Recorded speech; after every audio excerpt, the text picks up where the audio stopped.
저녁에 하나님께서 은혜와 평강을 저와 여러분에게 넘치도록 부어주시기를 간절히 소망합니다. 로마서 8장은 성경 중에서도 매우 귀중하고 또 소중한 성경 중에 하나인데요. 이 마틴 로이드 존스 목사님은 이 로마서 8장을 우리 몸에 아주 귀하고 소중한 지체가 특별히 있듯이 이 로마서 8장을 성경 중에서 가장 환하게 빛나는 보석 중에 하나다라고 이제 말씀하셨습니다. 또한 루터교의 경건주의자 창시자인 필립 슈페너는 성경 말씀을 전체 하나의 반지라고 본다면 로마서는 그 반지의 보석에 해당하고 그 중에 8장은 그 보석 중에 유난히 반짝이는 부분이다라고 이제 또 이야기를 하셨습니다. 저는 오늘 이 로마서 8장의 초반부를 좀 존 스토트 목사님의 로마서 주석과 웨슬리 목사님의 설교를 조금 정리를 해서 말씀을 드리고자 합니다. 이제 이 8장 1절은 이제 그러므로라고 시작을 합니다. 그러므로라는 뜻은 이제 앞의 내용이 뒤의 내용과 어떠한 원인, 조건, 근거가 된다는 것을 이야기하고 있습니다. 그래서 이제 7장의 이제 끝절을 한번 보시면 이렇게 마무리하고 있습니다. 우리 주 예수 그리스도로 말미암아 하나님께 감사하노라. 그런즉 내 자신이 마음으로는 하나님의 법을, 육신으로는 죄의 법을 섬기노라. 내 자신의 마음으로는 하나님의 법을 섬기고 또는 그렇지만 육신으로는 또 죄의 법을 섬긴다라고 이제 바울은 이야기를 하고 있습니다. 마음으로는 하나님을 따라 살기를 원하지만 몸은 항상 이제 죄를 향해 달려간다는 것입니다. 그러나 바울은 8장을 통해 예수 그리스도 안에 있는 사람은 결코 정죄함이 없다라고 이제 선포하고 있습니다. 이것은 로마서 5장 1절에서 그러므로 우리가 믿음으로 의롭다 하심을 받았으니 우리 주 예수 그리스도로 말미암아 하나님과 화평을 누리자라고 이야기한 것과 같은 맥락입니다. 예수 그리스도 안에서 이루어진 구속을 통해서만 오직 하나님의 은혜로 값없이 의롭다 함을 얻을 수 있습니다. 에베소서 2장 8절을 보시면 너희가 그 은혜에 의하여 믿음으로 말미암아 구원을 받았으니 이는 너희에게서 난 것이 아니요 하나님의 선물이라고 합니다. 하나님의 선물로 말미암아 우리가 구원을 얻었고 의롭다 하심을 얻어 결국 예수를 믿은 사람은 정죄함이 없다는 것입니다. 이렇게 예수를 믿어서 정죄함이 없는, 다시 말해 그리스도 예수 안에 있는 사람은 육신과 이미 망가져버린 인간의 본성을 따라 살지 않습니다.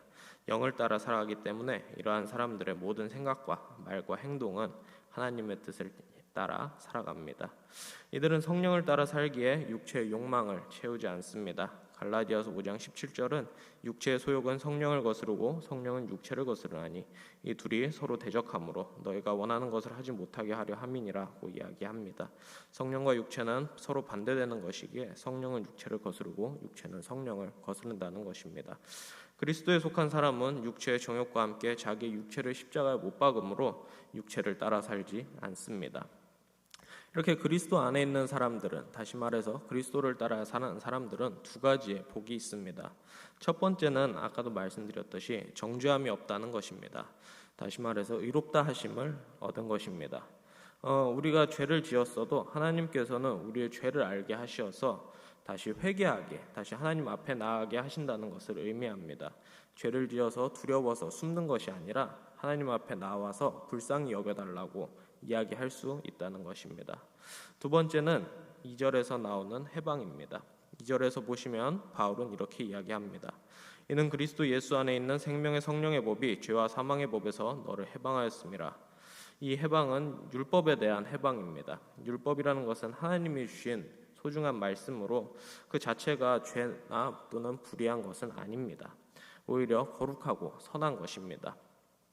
그러나 문제는 이 율법은 죄를 깨닫게 하는 것에서 그칩니다. 그 이상의 무엇도 우리에게 해결책을 제시해 주지 못합니다. 로마서 7장 13절은 이렇게 고백하고 있습니다. 그런즉 선한 것이 내게 사망이 되었느냐? 그럴 수 없느니라. 오직 죄가 죄로 드러나기 위하여 선한 그것으로 말미암아 나를 죽게 만들었으니 이는 계명으로 말미암아 죄로 심히 죄되게 하려 함이라. 따라서 바울은 이 율법을 죄와 사망의 법으로 이야기를 하고 있습니다. 그러나 이제는 그리스도 예수 안에 있는 생명의 성령의 법이 죄와 사망의 법에서 우리를 해방하였습니다. 우리는 복음을 통해 더 이상 율법과 율법의 저주에 묶이지 않고 자유롭게 해방된 사람들입니다. 이것이 어떻게 가능한가에 대해서는 3절과 4절을 보면 알 수 있습니다.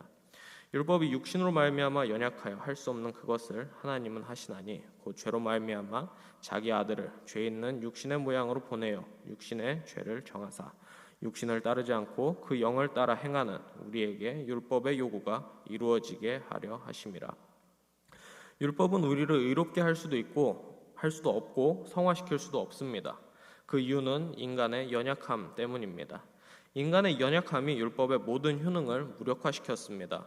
우리의 타락한 이기적인 본성으로 인해 무력해진 율법 대신에 하나님께서 하셨습니다. 하나님은 우리를 칭의와 성화 모두를 준비하심으로 하나님이 주도권을 주시고 율법이 할 수 없는 구원을 하나님께서 이루게 하셨습니다. 바울은 이 하나님이 하신 일을 5가지로 표현을 하고 있습니다. 첫째로는 자기 아들을 우리에게 주신 것입니다. 하나님께서는 자기 아들을 통해 우리를 의롭다 하시며 성령을 통해 우리를 성화시키려고 하십니다. 두 번째는 아들을 보내신 것은 그분이 성육신을 통해서 인간이 되심을 나타내고 있습니다. 죄 있는 육신의 모양으로 다시 말해 진정한 인성을 가지고 이 땅에 내려오셨습니다. 셋째로는 하나님이 그분의 아들을 우리에게 속건제로 보내셨습니다. 히브리서 9장 26절을 보면 이제 자기를 단번에 제물로 드려서 죄를 없이 하시려고 세상 끝에서 나타나셨다라고 말하고 있습니다. 넷째는 하나님은 자기 아들을 무죄한 인성 안에서 우리의 죄를 심판하셨습니다. 그 아들은 우리의 대신에 우리의 죄를 지셨고 하나님께서는 그의 아들 안에서 죄를 정죄하셨을 때 하나님의 심판이 우리 대신에 그분의 아들에게 죄로 임한 것입니다. 마지막은 율법을 완성시킨 그리스도를 통해 우리가 믿음으로 성령 안에서 의를 행할 수 있다라고 말씀하신 것입니다. 4절에 율법의 요구는 우리가 스스로 할 수 없는 것이 아니라 반드시 성령의 도우심이 필요하다라고 이야기를 합니다. 앞서 말씀드렸던 것과 마찬가지로 인간의 육체는 연약하기에 율법의 요구대로 행할 수 없습니다. 오직 성령의 도우심으로 말미암아 하나님의 말씀에 대한 온전한 성취가 가능해진다는 것입니다. 그래서 예수를 믿고 구주로 영접하는 사람은 성령의 도우심으로 살아가야 합니다.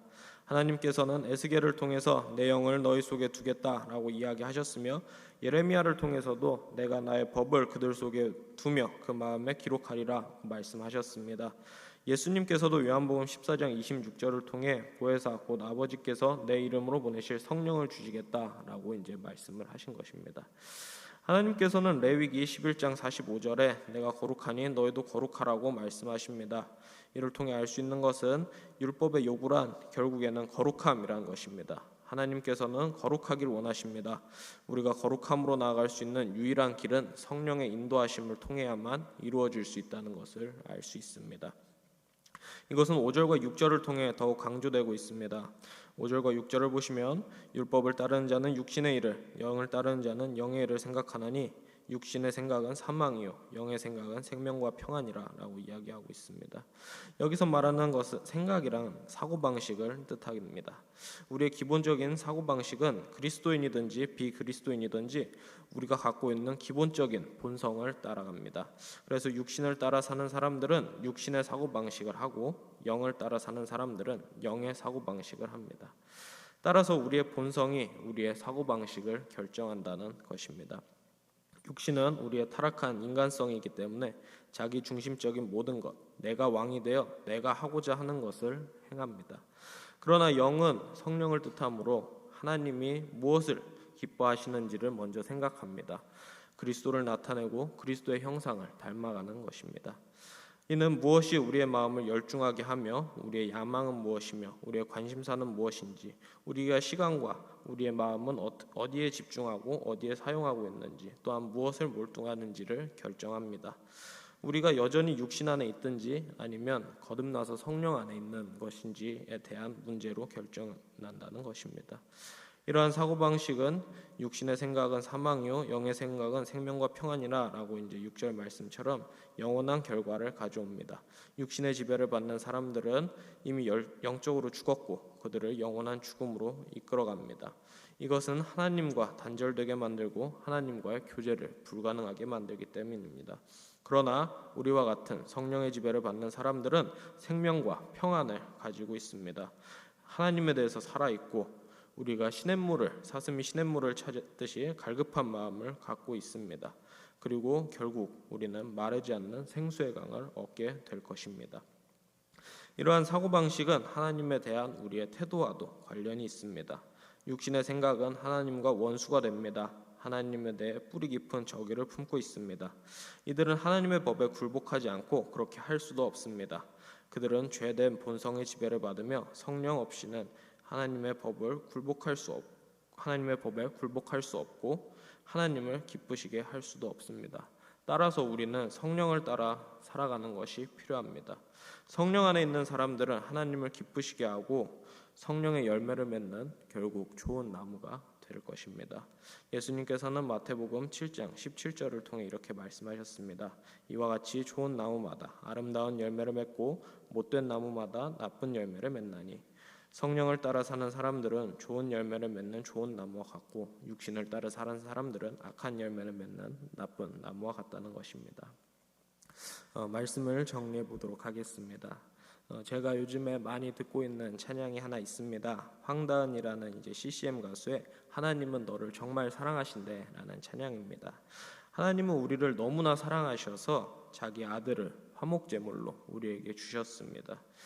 또한 자기의 영을 우리에게 부어주셔서 하나님과 함께 살아갈 수 있게 하셨습니다. 항상 성령을 따라 행하며 아름다운 열매를 풍성히 맺는 저와 여러분들이 되기를 소망합니다.